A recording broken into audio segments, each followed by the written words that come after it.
But basically, R&B is failing women. A lot of the lyrics today in R&B is very toxic. It's very sexualized, and I mean it's okay to have sexual lyrics, but there's a lot of us. It's very surface level, is what I've noticed about a lot of the R&B today versus the R&B of yesteryear. You know, the early 2000s R&B, when you listen to Tank, when you listen to that Usher, you listen to real story.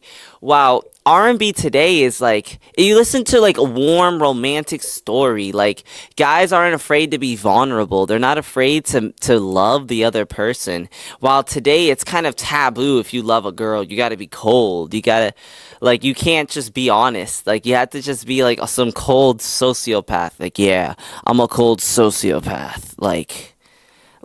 But for example, Brent Faiyaz. All right, let's just be real here. His lyrics are toxic as hell, very toxic. People love Brent Faiyaz, but like, I guess it's girls that love that bad boy stuff. But the bad boys never like make you fulfilled in life at all. You know, they're never there to fulfill you or fulfill your heart or fulfill your dream. Like they don't have loving families. I know a former F boy, and I saw what happens to bad boys when they turn 40 years old. They just become weird. They just become men who are still talking about, oh yeah, I bad that bitch, I bad that bitch. And they're 40 years old, and I'm like, yo, you have kids with all these women. I'm like, yeah, do you pay child support for them? Yeah, I have to work 5 jobs. I'm like, golly. Yep. And I'm like, so like, what are your goals, long-term goals in life? You know what I'm saying? You know, we gonna grind, we gonna be millionaires. I'm like, oh, this is awful.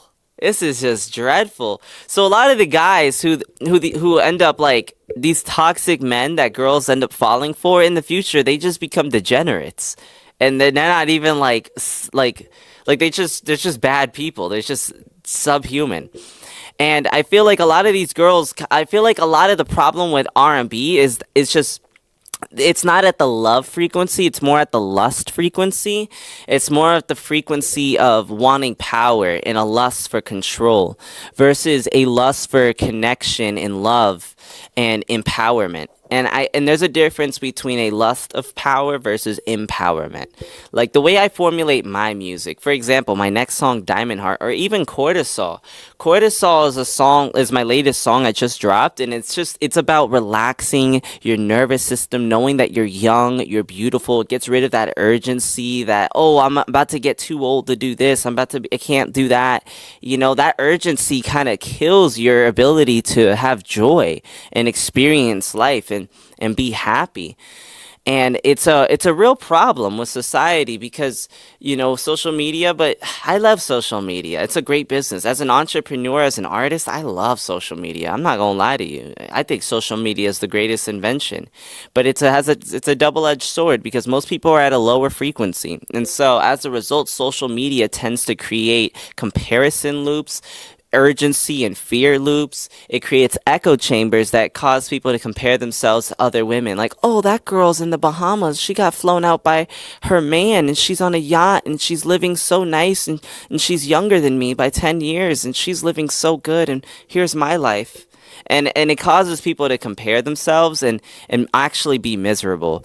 And I think that it's actually such a sad thing, and I think it's an awful thing, and it's also something that we're going to solve with my music and with my brand as a whole. We're going to solve that problem. Frequency is how we solve it. And how do you shift people's frequency? They need awareness, they need education, and they need something known as hemisync, which is what the CIA uses to hypnotize people. And that's what I do in my music. I hypnotize you guys. Especially when you listen to my music with headphones, it literally raises your vibration. I literally pour my highest vibration, my highest energy. I'm on semen retention. So I don't play around. I don't touch myself. I'm not hooking up with girls on Tinder or nothing. I'm just transmuting that frustration, that masculine energy, that masculine drive into creating timeless perennial art that will exist for millions of years after I'm dead. that I'm creating something immortal to actually raise your spirit, to feed your spirit, to feed your frequency. And I think a lot of people when they make R&B, they're just thinking about a check. Like, oh yeah, I'll make the girls gonna like this at the club, you know what I'm saying? Like, yeah, yeah. Or they're just trying to make something that's overtly lustful but doesn't have much substance. Like, oh yeah, girl, I'll buy you nails and stuff.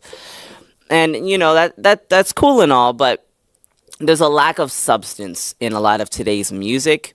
It's just not every artist is the same way, of course. You know, there's some great music still coming out, but the majority of the airwaves right now is in a very low frequency, and R&B is in a freaky place, very freaky place. And I'm changing that.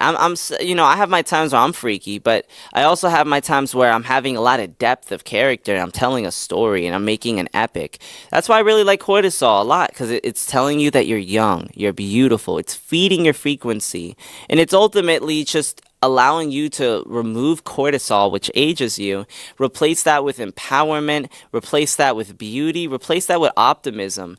And just kind of healing your spirit, you know. In my second verse, I just talk about like my breakup, and I go on and about my inner dialogue with my ex, you know. Like I always felt like I was a spiritual healer. Whenever I'm around girls, I always feel like I have the energy and they need my energy.